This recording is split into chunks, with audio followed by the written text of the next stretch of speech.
മരണത്തിന്റെ തലേദിവസം വരെ അച്ഛനെ ഗുരുവായൂരപ്പൻ നോക്കി. ഭാരത് ഹോസ്പിറ്റലിൽ കിടന്നപ്പോൾ അച്ഛൻ അറ്റാക്ക് അനുമതി ഉണ്ടായത്. ഒരു ദിവസം ICUയിൽ കിടന്നപ്പോൾ ഒരു കുട്ടികളുടെ അച്ഛന് മരുന്ന് കൊടുത്തു അച്ഛൻ പറയണത്.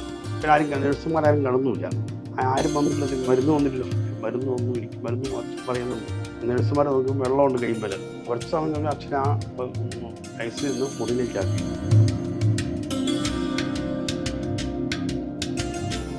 ഞാൻ ഉണ്ടാകാൻ വേണ്ടി അച്ഛൻ കൃഷ്ണാട്ടങ്ങളിൽ നടന്നു ഗുരുവായൂര്. പൈസയില്ല, ഒരു കുട്ടി അച്ഛനോട് കൊടുത്തു, പൈസ കൊടുത്തു. ഗുരുവായൂരുണ്ടായതാ. ഗുരുവായൂർ ഇങ്ങനെ പ്രദർശനം നിൽക്കുമ്പോൾ അച്ഛനോട് കൊടുത്തു. ആളുടെ പറയണമെന്നും പറഞ്ഞു. മരണത്തിൻ്റെ തലേ ദിവസം ബദരിയിൽ നിന്ന് വിളിക്കുകയാണ്. അത് തന്നെയാണ് വിളിച്ചത്. ബദരിയിൽ നിന്ന് വിളിച്ചിട്ട് ഇന്ന് പള്ളികൊണ്ട് വല്ല സഹസ്രനാമം നാളെ രാവിലെയുണ്ട്. എന്തായാലും അച്ഛൻ സന്തോഷമായി. ബദരിയിൽ നിന്ന് വിളിച്ചല്ലോ.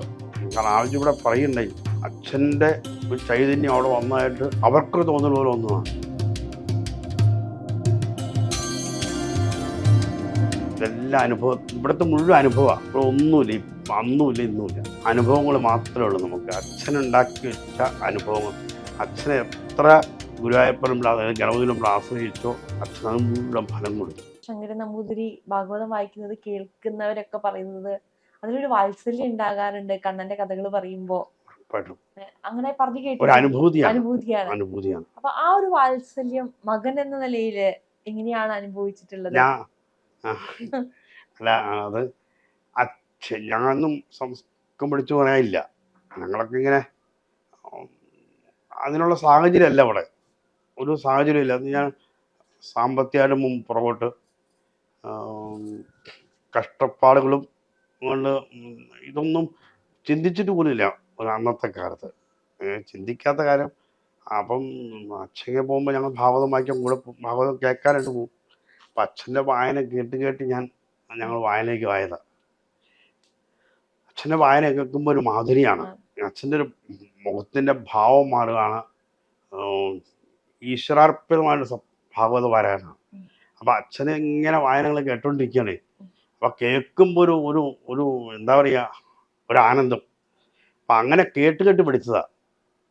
അപ്പം അല്ലെങ്കിൽ ഞങ്ങൾ ഭാഗവതത്തിലേക്ക് പോവില്ല, അല്ലെങ്കിൽ കഷ്ടപ്പാട് കഴിഞ്ഞ് ഈ അച്ഛൻ ഞങ്ങളെ കൂട്ടിക്കൊണ്ട് വേണം ഭാഗവതം കേൾക്കാൻ പറ്റാൻ സാധിച്ചത്. അപ്പം കേട്ട് ആനന്ദം കൊണ്ട് ഭാഗവത പാരായണത്തിന് ഞങ്ങൾ പോകാം. ഞങ്ങളെല്ലാവരും അച്ഛൻ്റെ വായന കേട്ട് പഠിച്ചതാണ്. ആ ഒരു സുഖം ഇനി ആ ചിട്ടയും ഭാഗവതം എങ്ങനെയാണ് വായിക്കേണ്ടതെന്നും, ഭാഗവതം വെറും പുരാണമല്ല, പ്രത്യക്ഷ സ്വരൂപമാണ്. ശ്രീകൃഷ്ണസ്വാമി ഭഗവാന്റെ സാന്നിധ്യം തന്നെയാണെന്ന് അച്ഛൻ കാണിച്ചത് ഭാഗവതത്തിലൂടെ. അതുകൊണ്ട് വേറെ രീതിയല്ല അച്ഛൻ കണ്ടിരിക്കുക ഭാഗവതത്തിനെ. അത് എങ്ങനെ ശ്രദ്ധയോടെ പാരായണം ചെയ്യണം, അത് ഏതൊക്കെ രീതി പൂജിക്കണം, അതിൻ്റെ വിധി മുഴുവൻ അച്ഛൻ പരിപാലിച്ചിരുന്നു. ആ വിധി മുഴുവൻ പരിപാലിച്ചുകൊണ്ടാണ് അച്ഛനെ എല്ലാവരും ബഹുമാനിച്ചത്. വിധിയോടുകൂടി ഭാഗവത നടത്തിക്കൊണ്ടിരുന്നു. യജ്ഞം എന്നുള്ളത് പരിപൂർണമാക്കിക്കൊണ്ടിരുന്നു അച്ഛൻ. അപ്പൊ അച്ഛൻ ഒരു ഗുരുനാഥനായി മാറുകയാണെന്ന് തിരിച്ചറിയുന്ന ഒരു പോയിന്റ് ഉണ്ടായിട്ടുണ്ടോ ജീവിതത്തിലെ? ഗുരുനാഥനാണെന്ന് തോന്നുന്നു. ചിലപ്പോൾ നമുക്ക് അച്ഛനിങ്ങനെ അച്ഛന് ഞങ്ങൾ കുട്ടികളാണെങ്കിലും ഇങ്ങനെ ആ വാത്സല്യം കാണിക്കുമല്ലോ. പക്ഷെ എന്നാലും നമുക്ക് അച്ഛൻ കാണുമ്പോൾ ഒരു ഈ പറഞ്ഞ പോലെ ഒരു ബഹുമാനം കൂടെ ഭയമാണ്. ഈ ഗുരുനാഥനെ പോലെ കാണുക അച്ഛൻ നമ്മളെ അച്ഛനെ കാണുന്നത് ഗുരുനാഥനായിട്ട് തന്നെ കാണേണ്ടതായിട്ട് വരും. അച്ഛൻ എത്രയായാലും ചിലപ്പോൾ അച്ഛനല്ലാന്ന് തോന്നും, ഒരു വേറൊരു രൂപം അച്ഛൻ്റെ മുഖത്തേക്ക് നമുക്ക് കാണുന്നത്.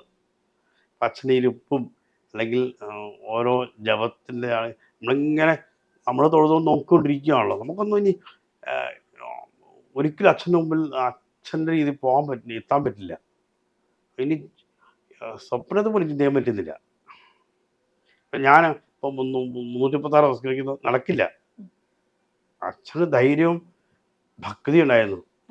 ഇല്ലം വിഷമിപ്പിച്ചു, ഇല്ലത്തൊന്നും ഇല്ലെങ്കിലും ഗണപതി കൊടുത്താൽ ഇല്ലത്തേക്ക് തരും എന്നുള്ള വിശ്വാസം അച്ഛനുണ്ടായല്ലോ. ആ അടിയുറച്ച ഭക്തിയാണല്ലോ. അപ്പം ഗണപതിക്ക് കൊടുത്തപ്പോൾ അച്ഛന് കിട്ടി. അവസാനം വരെ അച്ഛന് കൊടുത്തു, ഭഗവാൻ കൊണ്ട് കൊടുത്തു. മരണത്തിൻ്റെ തലേദിവസം വരെ അച്ഛനെ ഗുരുവായൂരപ്പൻ നോക്കി. അനവധി ഈശ്വരൻ അച്ഛൻ മുമ്പിലേക്ക് എത്തിച്ചിട്ടുണ്ട് അവിടെ നിന്ന്. ആ മനുഷ്യരൂപയിലും മനുഷ്യമുഖത്തിലും അല്ലാണ്ട് സ്വപ്നത്തിലായാലും അച്ഛൻ മുമ്പിൽ ഞാൻ പറഞ്ഞ പോലെ സനകാദികൾ എത്തി എന്ന് പറയുന്നുണ്ട്. അതുപോലെ മരുന്ന് ഒരു കുട്ടി കൊണ്ടു കൊടുത്തു. ഇതൊക്കെ നമ്മൾ കണ്ടോണ്ടിരുന്നതാണ്. അല്ല ആളെ ഇവരെയൊന്നും കണ്ടിട്ടില്ല. ആ കയ്യിൽ മരുന്ന്. അതുപോലെ സനകാദികൾ അച്ഛന് മുമ്പിലെത്തി. അതെങ്ങനെ വെച്ചാൽ ഒരു ദിവസം രാത്രി അച്ഛൻ ഉറങ്ങുന്നു. അപ്പോൾ സെക്യൂരിറ്റിക്കാരൻ ആളുണ്ട്, മണി എന്ന് പറയാം, അയാൾ അവിടെ ഇരിപ്പുണ്ട്. അപ്പം അച്ഛൻ പറയുന്നുണ്ട് അദ്ദേഹത്തിനോട്. അപ്പം അച്ഛൻ്റെ ശിരസിൻ്റെ അടുത്ത് വന്നു എന്നാണ്. അപ്പം അച്ഛൻ പറയാം, ഇപ്പം എൻ്റെ അടുത്ത് വന്നു, എന്നോട് സംസാരിച്ചു അച്ഛൻ അനുഗ്രഹിച്ചു എന്നാണ്. 4 പേര് വന്നിട്ടുണ്ട്. അപ്പം അവർ പുറത്തേക്ക് കൊണ്ടുപോകണം. അതിഥി വന്നാൽ അത് അതിൻ്റെ കടമയാണ്. പുറത്ത് കൊണ്ടുപോയി അവരെ പറഞ്ഞു വിടേണ്ടത്. അപ്പം അച്ഛൻ എണ്ണിക്കാൻ മേല. അതുകൊണ്ട് ഞങ്ങളും ഇല്ലെന്ന് തോന്നുന്നു, ഞങ്ങളില്ല എന്തോ. അപ്പം അച്ഛൻ ആ മണിയോട് പറഞ്ഞു, അവർ വന്ന കണ്ടില്ലേ, അവരെ കൊണ്ടുവിടാൻ പറഞ്ഞു. അപ്പം അദ്ദേഹം പറഞ്ഞു, ഞാൻ കാണുന്നില്ല തിരുമേനി എന്ന് പറയുന്നുണ്ട്. അച്ഛൻ പറയുന്നു, ഞാൻ കാണുന്നുണ്ടെന്ന് അച്ഛൻ പറയുന്നു. നിങ്ങളല്ലേ പറഞ്ഞു കൊണ്ടുവിടാൻ. പക്ഷെ അച്ഛൻ കാണുന്നുണ്ട് ഇവരെ. അവസാനം മണി സംഭവിച്ചു. മണി പുറത്തേക്ക് പോന്നു. അതുപോലെ ഭാരത് ഹോസ്പിറ്റലിൽ കിടന്നപ്പം അച്ഛൻ അറ്റാക്ക് അനുമതി ഉണ്ടായത്. ഒരു ദിവസം ICUയിൽ കിടന്നപ്പം നാളെ കിട്ടുമോ സംശയമായിരുന്നു. ഒരു കുട്ടിയുടെ അച്ഛന് മരുന്ന് കൊടുത്തു അച്ഛൻ പറയണത്. ആരും നഴ്സുമാരും കാണുന്നില്ല. അപ്പം തമ്പുരാന്ന് ഒരാളുണ്ടായിരുന്നു. തമ്പുരാനോട് പറഞ്ഞു കൈ കഴുകാൻ. അപ്പം കൈ എച്ചിലായി. അപ്പം മരുന്ന് കഴിച്ചു കൈ കഴുകണം. അപ്പം തമ്പുരാൻ അച്ഛൻ പറയുന്നുണ്ട് കൈ കഴുകാൻ വെള്ളം തരാൻ പറയുന്നുണ്ട്. കൈ ആരും വന്നില്ല, മരുന്ന് വന്നില്ലല്ലോ. മരുന്ന് വന്നു ഇരിക്കും, മരുന്ന് അച്ഛൻ പറയുന്നുണ്ട്. നഴ്സുമാരെ നോക്കുമ്പോൾ വെള്ളമുണ്ട് കൈമേൽ. കൈയുടെ വെള്ളം കൊടുത്തു. അത് കുറച്ച് സമയം കഴിഞ്ഞ് അച്ഛൻ ആ ICUയിൽ നിന്ന് മുറിയിലേക്കാക്കി. ഇതൊക്കെ അച്ഛനെ പോലെ ആക്കി കാണാൻ പറ്റുള്ളൂ അല്ലേ? അച്ഛനെ പോലെ ആൾക്ക് അച്ഛന് എന്താ പറയുക, അത്രയ്ക്ക് ഭക്തിയുള്ളവളാണല്ലോ. അല്ലെങ്കിൽ അച്ഛനെ കാണാൻ വന്നത് ഗുരുവായൂരപ്പൻ അർപ്പിച്ചോണ്ടാണ്. ഗുരുവായൂരപ്പൻ ഒരു തലേദിവസം, മരണത്തിൻ്റെ തലേദിവസം ബദരിയിൽ നിന്ന് വിളിക്കുകയാണ്. അത് തന്നെയാണ് വിളിച്ചത്. ബദരിയിൽ നിന്ന് വിളിച്ചിട്ട് ഇന്ന് മള്ളിയൂരിൻ്റെ വല്ല സഹസ്രനാമമുണ്ട്, ഇന്ന് വൈകുന്നേരം, നാളെ രാവിലെയുണ്ട്. അച്ഛനവിടെ ഉണ്ടോണ്ടെന്നും പറയുന്നുണ്ട്. ഇങ്ങനെ ഈ സാഹചര്യം എന്താണെന്ന്. അച്ഛനും ഇതുവരെ പോകാൻ പറ്റിയിട്ടില്ല. ബദരി അങ്ങനെ സാമ്പത്തികമൊന്നുമില്ല, പിന്നെ പോകാൻ പറ്റുന്നുമില്ല. എന്തായാലും അച്ഛൻ സന്തോഷമായി. ബദരിയിൽ നിന്ന് വിളിച്ചല്ലോ. അപ്പോൾ അച്ഛനെ വഴിപാട് ഗോത്രം ചോദിച്ചാൽ വിളിച്ചത്. ഇവിടുത്തെ റാവലി വിളിച്ചു, ഗോത്രം ചോദിച്ചു, ഗോത്രം പറഞ്ഞു കൊടുത്തു. അവിടെ പുഷ്പാഞ്ജലി കഴിച്ചു. രാവിലത്തെ പുഷ്പാഞ്ജലി ആയപ്പോഴത്തേനും അച്ഛൻ പോയി. റാവലി ഇവിടെ പറയുണ്ടായി, അച്ഛൻ്റെ ഒരു ചൈതന്യം അവിടെ വന്നതായിട്ട് അവർക്കൊരു തോന്നൽ പോലെ വന്നതാണ്. നമ്മൾ ഉണ്ടാക്കി പറയുന്നതല്ല, അനുഭവത്തിലൂടെ ഉണ്ടായത്. ഇതെല്ലാം അനുഭവം, ഇവിടുത്തെ മുഴുവൻ അനുഭവമാണ്. ഇവിടെ ഒന്നുമില്ല, അന്നുമില്ല ഇന്നുമില്ല, അനുഭവങ്ങൾ മാത്രമേ ഉള്ളൂ നമുക്ക്. അച്ഛനുണ്ടാക്കി വെച്ച അനുഭവങ്ങൾ. അച്ഛനെ എത്ര ഗുരുവായൂരപ്പനും ഗണപതിയിലും നമ്മൾ ആശ്രയിച്ചോ, അച്ഛൻ അത് മുഴുവൻ ഫലം കൊടുത്തു. വേറെ ഒന്നിനും അച്ഛൻ ആശ്രയിച്ചിട്ടില്ല. ഈശ്വരനും പറയും, ഗണപതി എനിക്ക് അമ്പലം പണി നടക്കണേ, ഒരു നാളിലുള്ള സൗഖ്യമെന്ന് ഒരുമട്ടായി അടിയൻ്റെ ജീവിതം എന്ന് പറയുന്നുണ്ട്. എനിക്ക് ഒരു നാളിൻ്റെ സൗഖ്യമില്ല, എന്നാലും കരുണാകര നീയൊഴിഞ്ഞൊരിക്കലും ഭാരതിലൊരു ആശ്രയം. ഗണപതി അല്ലാണ്ട് വേറെ ആരും എനിക്ക് ആശ്രയമില്ല എന്ന് പറയുന്നുണ്ട്. ആ ഒരു ഭക്തിയാണ് അച്ഛനെ എത്തിച്ചത്. അപ്പം ഞങ്ങളും അത് കണ്ടുകൊണ്ട് അച്ഛൻ്റെ ജീവിതം മുഴുവൻ കണ്ട് വളർന്നുകൊണ്ട് അത് മുഴുവൻ മനസ്സിലാക്കാൻ പറ്റി. അച്ഛൻ്റെ ചൈതന്യവും അച്ഛൻ്റെ തപസ്സും അച്ഛൻ്റെ ഭാഗവത പാരായണവും ദാരിദ്ര്യമൊക്കെ കണ്ടുപിടിച്ചു. പക്ഷെ ഞങ്ങൾക്ക് ആഗ്രഹം എന്ന് പറഞ്ഞാൽ അച്ഛൻ്റെ സ്വപ്നം ഇനിയിപ്പോൾ അതിന് സബലീകരിക്കണം. മുഴുവൻ കുറേ സാധിക്കാനുണ്ട്. എന്ന് സാധിക്കുന്നറിയില്ല, സാധിക്കണം. ഇത്രയായി എന്ന് വിചാരിച്ചാൽ തീർച്ചയായിട്ടും ഗണപതി ഇനിയും അതിനെ നയിക്കുന്നുള്ളത് തന്നെയാണ്. ഇപ്പൊ നമ്മള് ഇതൊക്കെ പറയുന്ന സമയത്ത് ഈ ഭക്തി കൊണ്ട് എന്തൊക്കെ നേടാൻ സാധിക്കുന്നു എന്ന് പലരും യുക്തിവാദപരമായി ചോദിക്കുന്നവരുണ്ട്. അപ്പൊ ഒരു ഉപാസകന് അല്ലെങ്കിൽ മനസ്സറിഞ്ഞ് പ്രാർത്ഥിച്ചു കഴിഞ്ഞാൽ ദൈവം തന്നെ ഒപ്പം ഉണ്ടാകും എന്നുള്ളതിനുള്ള ഏറ്റവും വലിയ ഉദാഹരണമാണ് അച്ഛൻ എന്ന് പറയുന്നത്. മള്ളികൃഷ്ണൻ പുലി എന്ന് പറയുന്നത് അത് തന്നെയാണ്. അച്ഛൻ അതിന് ഒരു കാര്യം ഞാൻ ഉണ്ടാകാൻ വേണ്ടി ഞാൻ പറഞ്ഞില്ല, ഞാൻ ഉണ്ടാകാൻ വേണ്ടി അച്ഛൻ കൃഷ്ണാട്ടങ്ങളിൽ നടന്നു ഗുരുവായൂര്. അച്ഛൻ എല്ലാ കൊല്ലം സപ്താഹവും ഉണ്ട്. അപ്പം സപ്താഹം ആദ്യം 2 ഒപ്പിളുമാരാണ്. അപ്പം ഉണ്ണി വേണമല്ലോ. അപ്പോൾ അപ്പം അച്ഛന്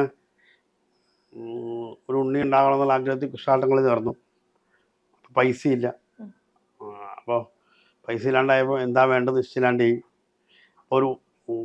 ഒരു കുട്ടി അച്ഛനോട് കൊടുത്തു, പൈസ കൊടുത്തു. ഗുരുവായൂരുണ്ടായതാ. ഗുരുവായൂർ ഇങ്ങനെ പ്രദർശിപ്പിക്കുമ്പോൾ അച്ഛനോട് കൊടുത്തു. ആരോട് പറയരുതെന്നും പറഞ്ഞു അച്ഛനോട്. അവർ സപ്താഹം നടക്കുമ്പോൾ അച്ഛൻ്റെ സപ്താഹം എല്ലാ കൊല്ലവും ഉണ്ട്, കർക്കിടകത്തിലൊക്കെയാന്ന് തോന്നുന്നു. അപ്പോൾ സപ്താഹത്തിന് ഇവിടെ നിന്ന് ഒന്നും ഇല്ലാണ്ട് അവിടെ നിന്ന് പോണത്. അച്ഛൻ്റെ ഒരു പൈസ പോലും ഉണ്ടാവില്ല. പക്ഷെ അച്ഛൻ ഒരു സപ്താഹം പോലും മുടങ്ങിയിട്ടുമില്ല. അച്ഛന് അവിടുത്തെ ചിലവുള്ള പൈസ അവിടുന്ന് ഗുരുവായൂരപ്പൻ കൊടുത്തു. ആ സപ്താഹം നടക്കും. അച്ഛൻ നല്ല ചിലവുണ്ടേ. സാധാരണ സപ്താഹക്കാർക്കും ഇത്രയും ചിലവില്ല. അച്ഛന് ഈ ചിട്ടയുള്ളതുകൊണ്ട് വിധിപ്രകാരം തട്ടുകൊടുത്തപ്പോൾ വേണം വായിക്കണമെങ്കിൽ. അപ്പോൾ രണ്ടും അപ്പം അത്രയും ചിട്ടയുള്ളതുകൊണ്ട് അച്ഛനുള്ള മുണ്ടും കൂടെ വേണം. 7 ദിവസത്തേക്കുള്ള മുണ്ട് അച്ഛന് മാത്രം വേണം. ബാക്കിയുള്ള ഇതൊക്കെ അച്ഛനെങ്കിലും ആരെങ്കിലും കൊണ്ട് കൊടുക്കും. ഗുരുവായൂരപ്പൻ പറഞ്ഞു വിടും ആരെങ്കിലും ആ സപ്താഹത്തിന്. ഇത് അപ്പം അച്ഛനെ ആശ്രയിച്ച് ഇത് ആത്മാർത്ഥമായിട്ട് എല്ലാം സമർപ്പിച്ച് കഴിഞ്ഞാൽ ഭക്തിയിലൂടെ ഗുരുവായൂരപ്പൻ എത്താൻ സാധിക്കും. നമുക്ക് വേണ്ടത് തരും. അതാണ് വിശ്വാസമാണ് ഏറ്റവും പ്രധാനം. വിശ്വാസത്തിൽ അർപ്പിക്കണം. അല്ലാണ്ട് ഞാനിതൊക്കെ ഗണപതി പോയി തൊഴുതു, അല്ലെങ്കിൽ ഗുരുവായൂരപ്പനെ തൊഴുതു, അല്ലെങ്കിൽ ദേവി തൊഴുതു, അങ്ങനെ ഇത് വിശ്വാസത്തെ അർപ്പിച്ചാൽ മതി. ആണല്ലോ പുരാണ പുരുഷന്മാർക്ക് അങ്ങനെയല്ലേ. ഇവരൊക്കെ അങ്ങനെയല്ല. പ്രഹ്ലാദനായാലും ധ്രുവനാണെങ്കിലും ഒക്കെ ഈശ്വരനെ അർപ്പിച്ചപ്പോഴാണ് അവരൊക്കെ രക്ഷിച്ചത്. അപ്പം അച്ഛൻ ഇതെല്ലാം അർപ്പിച്ചു. അപ്പം യുക്തിവാദം ഇതിനൊക്കെ ഖണ്ഡിക്കാൻ പറ്റിയ ഒരാള് എനിക്കല്ല, ഇപ്പോഴത്തെ ഭക്തന്മാർക്കാണെങ്കിലും പറയാം വള്ളി തിരുമേനിയാണ്. സംശയിക്കാനില്ല. ഒട്ടും വള്ളി തിരുമേനി അതായിരുന്നു ജീവിതം മുഴുവൻ. വേറെ ഒന്നുമില്ല. എല്ലാവരും ബഹുമാനിച്ചിരുന്നു. ഒരു സമുദായം നോക്കിയില്ല, എല്ലാവരും ഒരുപോലെ ബഹുമാനിച്ചിരുന്നു. അവിടെ താന്നോ മുകളിൽ വലിയ ആൾക്കാരെന്നോ ചെറിയെന്നോ ഒന്നും കണ്ടിട്ടില്ല അച്ഛൻ. ഇപ്പോൾ അയ്യപ്പന്മാർ അന്നപതി വരുമായിരുന്നു. ഈ അയ്യപ്പന്മാർ മുഴുവൻ അച്ഛനെ വന്ന് നമസ്കരിക്കും. അച്ഛനെ അങ്ങനെ പരിചയമൊന്നുമില്ല, പക്ഷേ അച്ഛനെ കാണണമെന്ന് ആഗ്രഹമായിരുന്നു അവർക്കൊക്കെ. അയ്യപ്പന്മാർ അച്ഛൻ അവിടെ ഇരിക്കും, നമസ്കരിച്ചു. എത്ര വലിപ്പച്ചെറുപ്പം ഇല്ല. അല്ല, ഇപ്പോഴത്തെ കാലത്ത് പറയുന്നത് ജാതി അങ്ങനത്തെ വിഷയവുമില്ല. അച്ഛനെല്ലാവരും ഒരുപോലെ കണ്ടുകൊണ്ടിരുന്നത്. അവരെയൊക്കെ സമന്മാര ഭാഗവതത്തിൽ എന്തൊക്കെ പറഞ്ഞിട്ടുണ്ടോ എല്ലാവരും സമന്മാരായിട്ട് സമൂഹമായിട്ട് കാണുന്നത് അച്ഛനും ഭാഗവത്തിൽ പറയുന്നുണ്ട്. അച്ഛൻ ഞങ്ങളോടൊക്കെ പറയാൻ ഭാഗവത്തിൽ പറയുന്ന പോലെ പ്രവർത്തിക്കണം എന്ന് ഞങ്ങൾ പറയാറുണ്ട്. നമുക്കൊന്നും സാധിക്കും, എനിക്ക് മുഴുവൻ സാധിക്കില്ല. അച്ഛൻ സാധിച്ചു. ഇപ്പം ഭാഗവത്തിൽ പറഞ്ഞിട്ടുണ്ട്. അതൊക്കെ അക്ഷരാർത്ഥത്തിൽ ഭാഗവതത്തിൽ എന്തൊക്കെ പറഞ്ഞിട്ടുണ്ടോ, അല്ലെങ്കിൽ ദേവഭാഗത്തിൽ എന്തൊക്കെ പറഞ്ഞിട്ടുണ്ടോ അക്ഷരം പറഞ്ഞ് പ്രവർത്തിച്ചുകൊണ്ടാണ് പോയത്. അതിന് കളികൾ വ്യത്യാസം വരുത്താറില്ല. അപ്പം ഞങ്ങൾ പറഞ്ഞപ്പോൾ അല്ലെങ്കിൽ വേറൊരാൾ പറഞ്ഞാലും അച്ഛൻ ചെയ്യില്ല. ഭാഗവത്തിൽ എന്തും പറഞ്ഞിട്ടുണ്ട്, അതുപോലെ ചെയ്യാൻ പറ്റുള്ളൂ. ദേവഭാഗത്തിൽ പറഞ്ഞിട്ടുണ്ട് എന്താ വേണ്ടതെന്നുള്ളത്, അതനുസരിച്ച് ഞാൻ ചെയ്യുള്ളൂ. അപ്പം ആ ഒരു ആത്മവിശ്വാസവും അർപ്പണത്തോടെ ഭക്തി നിറഞ്ഞൊരു ജീവിതവും അതാണ് അച്ഛനെ ചൈതന്യത്താക്കിയത്. അച്ഛൻ എന്നുള്ള രീതി ഇപ്പോൾ ചൈതന്യവാക്യം പറയുന്നതല്ല, അച്ഛന് അങ്ങനെയാണ് കാണേണ്ടത്. സാറിന് ആണല്ലോ കുട്ടിക്കാലത്ത് കൂടെ അച്ഛനെ ബഹുമാനിച്ചെന്തുകൊണ്ടാണ് എല്ലാവരും. അച്ഛനെ വേറൊരു രീതി കണ്ടുകൊണ്ടല്ലേ. അച്ഛന് ഒരു ചൈതന്യം ഉണ്ടെന്ന് മനസ്സിലാക്കിക്കൊണ്ടാണല്ലോ അച്ഛൻ്റെ കുട്ടിക്കാലത്ത് അച്ഛനെ സഹായിക്കാൻ തുടങ്ങിയത്. വേറെ അല്ലെങ്കിൽ ഇവിടെ ദാരിദ്ര്യം പിടിച്ചൊരില്ലത്ത് അച്ഛന് വേണ്ടി ചെയ്യുമാണെങ്കിലും അത് അവസാനം വരെ ഗുരുവായൂർ ഒന്നുമില്ലാണ്ട് പോയത് അച്ഛൻ. അവസാനം മരണത്തിന് ഒരു 5-6 മാസം മുമ്പ് അച്ഛന് അവിടുന്ന് ഗുരുവായൂരിൽ നിന്ന് എല്ലാം കൊടുത്തു, തിരിച്ചു കൊടുത്തു അച്ഛന്. അന്ന് പോയപ്പം ഒരു ഭാഗവതം കൊടുത്തു. അവസാനം പോയപ്പം അവസാനത്തെ യാത്രയ്ക്ക് അച്ഛന് പുരസ്കാരം കൊടുക്കുന്നു, അച്ഛനെ പറ്റി തൊഴിക്കുന്നു. ദേവസ്വം ഭരണാധികാരികൾ തന്നെ അച്ഛനെ കൊണ്ട് എല്ലായിടത്തും കൊണ്ട് തൊഴിക്കുകയാണ്. ആ കാണാൻ മല്ലു തിരുമേനി ഒന്നുമില്ലായ്മ ഒന്നു തിരിച്ച് അവസാനത്തെ യാത്രയിൽ ഗുരുവായൂർ വേണ്ട ഒന്നും അച്ഛനും കൊടുത്താൽ നിട്ടത്. ഇതിക്കുള്ള എന്താ വേണ്ടത്? അപ്പോൾ ഈശ്വരനിലെ നമുക്ക് ഭക്തി തന്നെയാണ് വേണ്ടത്. എല്ലാവർക്കും ഭക്തന്മാർക്ക് ഭക്തി തന്നെയാണ്. അവിടെ നിരീശ്വരത്തിനൊന്നും ഒരു അടിസ്ഥാനമില്ല. അവിടെ അവരവരുടെ പ്രചരിപ്പിക്കും, അവരുടെ തത്വം പ്രചരിപ്പിക്കും. പക്ഷെ നമുക്ക് ഈശ്വരനാണെന്ന് മള്ളുത്തിരുമേനി ഭക്തന്മാർ കാണിച്ചു കൊടുത്തു. ആ ലോകം എല്ലാവരും അച്ഛനെ ബഹുമാനിക്കുന്നതുകൊണ്ടാണല്ലോ. നിരീശ്വരവാദി ആയാലും ഈശ്വരവിശ്വാസികളും എല്ലാവരും അച്ഛനെ ബഹുമാനിക്കുന്നുണ്ട്. മള്ളുത്തിരുമേനി ഇന്നതാണെന്ന് എല്ലാവർക്കും അറിയാം. ജീവിച്ച് കാണിച്ചു കൊടുത്തു, ഭാഗവതത്തിലൂടെ കാണിച്ചു കൊടുത്തു, അല്ലെങ്കിൽ ഗണപതിയിലൂടെ കാണിച്ചു. ആണ് അച്ഛനെ ഇപ്പോഴും എല്ലാവരും ബഹുമാനിക്കുന്നത്.